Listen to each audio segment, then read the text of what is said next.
തപാൽ വോട്ട് തിരുത്തലിലും കുഞ്ചൻ നമ്പ്യാർ സ്മാരക വിഷയത്തിലും മുതിർന്ന CPM നേതാവ് ജി സുധാകരനെ തള്ളി മന്ത്രി സജി ചെറിയാൻ. ആക്ഷേപമുണ്ടെങ്കിൽ സർക്കാരിന്റെ ശ്രദ്ധയിൽപ്പെടുത്തണമെന്നാണ് കുഞ്ചൻ നമ്പ്യാർ സ്മാരക വിഷയത്തിൽ ജി സുധാകരനുള്ള മറുപടി. വോട്ടു തിരുത്തൽ വിവാദ പ്രസംഗത്തിൽ നിയമവ്യവസ്ഥ അനുസരിച്ചുള്ള നടപടിയാണ് ഉണ്ടായതെന്നും സജി ചെറിയാൻ വ്യക്തമാക്കി. അമ്പലപ്പുഴയിലെ കുഞ്ചൻ നമ്പ്യാർ സ്മാരകം പുതുക്കിപ്പണിതതിലെ അപാകതകൾ സൂചിപ്പിച്ചായിരുന്നു ജി സുധാകരന്റെ വിമർശനം. ഇതിന് MLA H. സലാമിന്റെ മറുപടിക്ക് പിന്നാലെയാണ് മന്ത്രി സജി ചെറിയാനും ജി സുധാകരനെതിരെ രംഗത്തെത്തിയത്.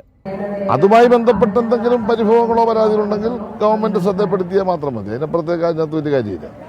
തപാൽ വോട്ടുകൾ പൊട്ടിച്ചു തിരുത്തിയെന്ന വിവാദ പ്രസംഗത്തിൽ കേസെടുത്തതിൽ സജി ചെറിയാന് നേരെയുള്ള ജി സുധാകരന്റെ ഒളിയമ്പിന് മറുപടി ഇങ്ങനെ: എന്റെ പേര് പറഞ്ഞിട്ടില്ല. ഇല്ല അദ്ദേഹം പറഞ്ഞേക്കുന്നത് അമിത്ഷായെ പറ്റിയാ, എന്നെ പറ്റിയല്ല. അമിത്ഷാ ഭരണഘടനയ്ക്കെതിരായിട്ട് നേരത്തെ സംസാരിച്ചതിനെ പറ്റിയാണ്, എന്നെ പറ്റിയല്ല.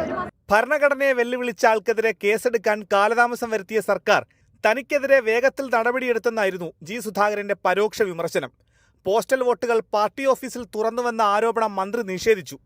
ജി സുധാകരനെതിരെയുള്ള നിയമ നടപടിയെ സജി ചെറിയാൻ ശരിവെച്ചു. 24 ആലപ്പുഴ.